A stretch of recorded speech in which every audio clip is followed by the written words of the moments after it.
नमस्कार, आप सभी का स्वागत है आशीष कोचिंग के एक नए वीडियो में।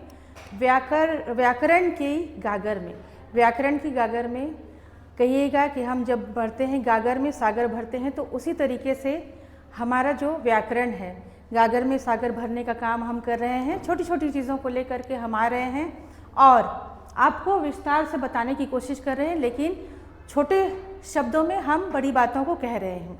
और इसी तरीके से जैसे हम इससे पहले पढ़ रहे थे वाक्य की परिभाषा हमने जानी थी, उसके बारे में भी बहुत कुछ जाना था, उद्देश्य जाना था, विधेय जाना था।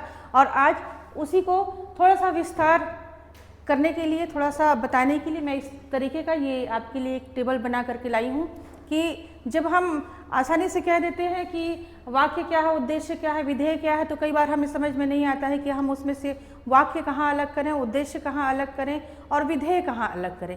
तो हमें अगर समझना है तो हम इस तरीके से जब उदाहरण लेते हैं और किसी को स्पष्ट करते हैं, या हम किसी को, आप किसी, मान जाइए कि आप 10th में हैं, 12th में हैं, आपका कोई छोटा भाई छोटी बहन है, आपको उसे समझाना है, तब आप सिर्फ अपना ज्ञान, अपना नॉलेज यूज़ करते हैं, ठीक है। लेकिन जब छोटे बच्चे को बताना है, उसको स्पष्ट करना है, तो किस तरीके से हम बता सकते हैं। तो ये बहुत ही आसान सी चीज़ है, बहुत आसान तरीके से मैं आपके लिए लेकर के आई हूँ। तो आप जानेंगे कि देखिए वाक्य, उद्देश्य और विधेय, ठीक है। तो वाक्य क्या है, हमने वाक्य एक बना लिया इस तरीके से। आप इसमें वाक्य का कोई भी उदाहरण दे सकते हैं। मैंने बहुत छोटी छोटी चीज़ें ली हैं, बहुत सामान्य से वाक्य लिए हैं, और जो भी वाक्य मैं ले रही हूँ बहुत सामान्य से ले रही हूँ, ताकि आप उससे बहुत आसान से समझ भी सकें और किसी को आसान तरीके से समझा भी सके, ठीक है। गाय घास खाती है, ठीक है। अब आपका इसमें उद्देश्य क्या है, गाय है, ठीक है। फिर आप इसमें विधेय किसे बता रहे हैं, घास खाती है। बहुत सामान्य है कि आपका ये जो है, ये जो भाग है, जब हम इसमें सब्जेक्ट और प्रेडिकेट भी पढ़ते हैं, आपने पढ़ा होगा, तो उसमें क्या है, हम एक जो पहले सामने का जो पोर्शन है, सामने का जो भाग है, हम उससे अलग कर देते हैं, उसके बाद का जो हमारा भाग है वो हम अलग कर देते हैं। ये शुरुआत का जो है ये आपका अलग हो गया, ये उद्देश्य हो गया। उसके बाद ये जो आपका भाग हो गया, ये आपका विधेय हो गया, ठीक है। उसके बाद एक और मैंने यहाँ पे लिया, सफ़ेद गाय हरी घास खाती है, ठीक है। आपका उद्देश्य क्या है, वही है जो आपने नाम किसी का लिया है, ठीक है, वो हो गया। उसके बाद विधेय क्या है, हरी घास खाती है, ठीक है। अब यहाँ पे अगर हम लिख देते हैं या वाक्य बनाते हैं कि मान जाइए समीर पेन से लिखता है, तो आप उसमें उद्देश्य किसे बनाएंगे, समीर को बनाएंगे। उसके बाद पेन से लिखता है, आपका क्या हो जाएगा, विधेय हो जाएगा, ठीक है। तो इस तरीके से आप कोई भी वाक्य लेते हैं अपना, तो उसमें जो सामान्य सी चीज़ें हैं, जो शुरुआती चीज़ है, उसको आप उद्देश्य में रखते हैं, और जो बात की चीज़ है आप उसको विधेय में रखते हैं, ठीक है। तो मुझे लगता है कि बहुत आसानी से आपको समझ में आ गया होगा। अब ये बहुत सुंदर सी प्रस्तुति आप देखिए, और उसी तरीके से आप इसे समझिए भी कि सफ़ेद, इसमें जब हमने शुरू में पढ़ा था तो वो क्या है, कर्ता विशेषण, क्रिया, कर्ता, कर्म, ये सारी चीज़ें, संज्ञा, सर्वनाम, ये सारी चीज़ें हम पढ़ते रहते हैं। क्या करता है, क्या कर्म है, क्या विशेषण है, और पहले भी जो मैंने अंक आपके सामने प्रस्तुत किए हैं उसे भी इन सब चीज़ों को बताया है, और बहुत आसान तरीके से बताया। तो इसमें आपका क्या है, सफ़ेद, अभी जो हम ऊपर पढ़ रहे थे उसमें सफ़ेद आपका क्या हो गया है, कर्ता विशेषण हो गया है। विशेषण क्या होता है आपका, जो विशेषता बताता है, जो क्रिया की विशेषता बताता है, ठीक है।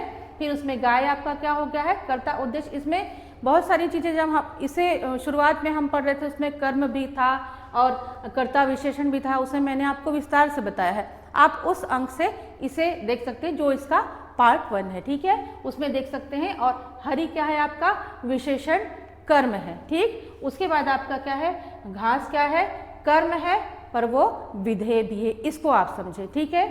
उसके बाद आपका क्या है, खाती है, क्या है आपका, क्रिया है, विधेय। जनरली हम जानते हैं कि जब हम कुछ भी काम करते हैं सामान्य रूप से, तो आपका क्या होता है, क्रिया, पढ़ना है, लिखना है, वो सारी चीज़ें क्या होती है, आपकी क्रिया होती है, ठीक है। तो ये सारी चीज़ें आप उसमें भी देख सकते हैं, समझ सकते हैं कि आपका क्या क्या करता है, कर्म है, विधेय में क्या है, उद्देश्य में क्या है, वो सारी चीज़ें हैं, उसको आप जान समझ सकते हैं। उसके बाद देखिए साधारण वाक्य या सरल वाक्य हम किसे कहते हैं, जैसे इसके नाम से ही पता चलता है। मैं हमेशा इस बात को कहती हूँ कि जब आप कुछ भी चीज़ें पढ़ते हैं, जानते हैं, तो कई बार कई चीज़ें उसके नाम में ही शामिल होती हैं, ठीक है। तो जिन वाक्य में एक ही क्रिया होती है, ठीक है, एक ही क्रिया होती है, इसको समझिए कि एक ही क्रिया होती है और एक कर्ता होता है, करने वाला एक है, क्रिया एक है, ठीक है। वे क्या होते हैं, साधारण वाक्य, बिल्कुल सामान्य से वाक्य होते हैं, ठीक है। उसके बाद क्या है, दूसरे शब्दों में आप क्या सकते हैं, कई बार मैंने बताया कि जब हम परिभाषा लिखते हैं तो कई बार हमें आता है कि आप एक शब्द में लिखिए किसी भी चीज़ को, आप एक वाक्य में लिखिए, या आता है कि आप उसको विस्तार से लिखिए। तो आपको 2 पॉइंट्स में अगर लिखना है तो आप क्या बता सकते हैं, दूसरे शब्दों में आप इसे क्या कह सकते हैं, जिन वाक्यों में केवल एक ही उद्देश्य और एक ही विधेय होता है उन्हें साधारण वाक्य या सरल वाक्य कहते हैं। एक ही उद्देश्य है आपका और एक ही विधेय है, वो आपका क्या हो गया, आपका साधारण वाक्य हो गया, ठीक है। अब इनमें एक उद्देश्य और एक विधेय रहते हैं, जैसे बिजली चमकती है, पानी बरसा, ठीक, ये उदाहरण है, उदाहरण के रूप में मैं आपको दे रही हूँ। तो इसमें क्या है, इन वाक्यों में क्या है, एक एक उद्देश्य है, अर्थात कर्ता और विधेय, ठीक, कर्ता और विधेय, और उसके बाद क्या है, क्रिया है, ठीक। अतः ये साधारण या सरल वाक्य है। आप ऐसे छोटे छोटे सामान्य से उदाहरण लीजिए और उसमें आप खुद से जानने की कोशिश करिए कि आपका उद्देश्य कौन सा है, विधेय कौन सा है, कर्ता कौन सा है, आप किस तरीके से उसे बता सकते हैं, ठीक है। अब आपका ये सामान्य वाक्य, इसमें भी कई बार जब हम वाक्यों को बताते हैं तो इसमें महत्वपूर्ण अंतर भी कई बार आते हैं, तो मैं वो भी विषय आपके लिए लेकर के आऊँगी, लेकिन अभी चूँकि हम सामान्य वाक्य और मिश्रित वाक्य भी वाक्य में ही चल रहे हैं, तो अभी उसी को जानते हैं कि मिश्रित वाक्य हमारा क्या, मिश्रित मीन्स क्या होता है, मिला हुआ, है ना, एक दूसरे में मिला हुआ जो होता है। तो जिस वाक्य में एक से अधिक वाक्य मिले हों वही चीज़ है कि जैसे मैंने बताया कि जब हम परिभाषा देते हैं तो वो चीज़ें अपने नाम से ही स्पष्ट करती हैं अपने आप को कि हम में क्या है, ठीक है। तो जिस वाक्य में एक से अधिक वाक्य मिले हों किंतु एक प्रधान उपवाक्य तथा एक शेष उसमें आश्रित हो, मतलब एक प्रधान उपवाक्य का एक, इसका ही उदाहरण मैं आपको बताऊंगी। कई बार जब हम परिभाषा से नहीं समझते हैं तो उसके जब उदाहरण होते हैं तो वो हमें स्पष्ट करते हैं कि ये वाक्य हमें क्या कहना चाह रहा है, या हम जब इसमें परिभाषा में हमें डालना है तो क्या डालना है, कई बार हम नहीं समझ पाते हैं। तो उपवाक्य हो और मिश्रित वाक्य, जैसे एक प्रधान उपवाक्य और शेष आश्रित उपवाक्य हो तो मिश्रित वाक्य कहलाता है, ठीक है। जैसे दूसरे शब्दों में हम क्या कहते हैं, जिस वाक्य में मुख्य उद्देश्य हो और मुख्य विधेय के अलावा एक से अधिक समापिका क्रियाएं, समापिका क्रियाएं क्या होती हैं, जो उसे समाप्त करने वाली क्रियाएं होती हैं, ठीक है। कई चीज़ें, कई शब्द होते हैं जो मिल करके क्रिया, कर्म, विशेषण, ये सारे मिल करके हमारे एक वाक्य को बनाते हैं, और जब हम एक वाक्य को बताते हैं तो एक वाक्य में ये सारी चीज़ें, उद्देश्य, विधेय, सब कुछ उसमें शामिल होता है। तो जब क्रियाएं हो तो उसे क्या कहते हैं, मिश्रित वाक्य। समापिका का अर्थ मैंने आपको बताया, तो वो क्या हो गया, मिश्रित वाक्य कहते हैं, ठीक है। जैसे वह कौन सा मनुष्य है जिसने महाप्रतापी राजा भोज का नाम न सुना हो, ठीक। ये बहुत जो खास कहते हैं, महत्वपूर्ण है, ये आपने कई बार कहीं पे पढ़ा भी होगा कि ये जो उदाहरण है, ये जो वाक्य है, ये हमेशा आता है। आपने राजा भोज का नाम भी सुना होगा और इनकी कहानी भी बहुत प्रचलित है कि वह कौन सा मनुष्य है जिसने महाप्रतापी राजा भोज का नाम न सुना हो, तो ये कहानी भी आपने ज़रूर सुनी होगी मुझे लगता है। और इसीलिए कई बार उनका नाम भी हम जब जानते हैं कि कई जो ऐतिहासिक लोग होते हैं उनके नाम और उनसे जुड़े हुए वाक्य जो है, उदाहरण जो है, हमारे जब भी हम लिखते हैं कुछ तो उसमें शामिल होते हैं। कई कोट्स होते हैं बहुत महत्वपूर्ण जो हमारी बातों में शामिल होते हैं, हम जब लिखते हैं वहाँ शामिल होते हैं, ठीक है। अब आता है संयुक्त वाक्य, ठीक है। तो जिन वाक्यों में 2 या 2 से अधिक सरल वाक्य योजकों, योजकों क्या होता है, योजकों मतलब बीच बीच में जो जोड़ते हैं उन चीज़ों को हम क्या कहते हैं, योजक कहते हैं, ठीक है। तो ये और हो गया, एवं हो गया, तथा हो गया, या, अथवा, इसलिए, अतः, जैसे मैं और तुम यहाँ वहाँ जा रहे हैं, तथा वहाँ भी हमें जाना है, इस तरीके का हम प्रयोग करते हैं।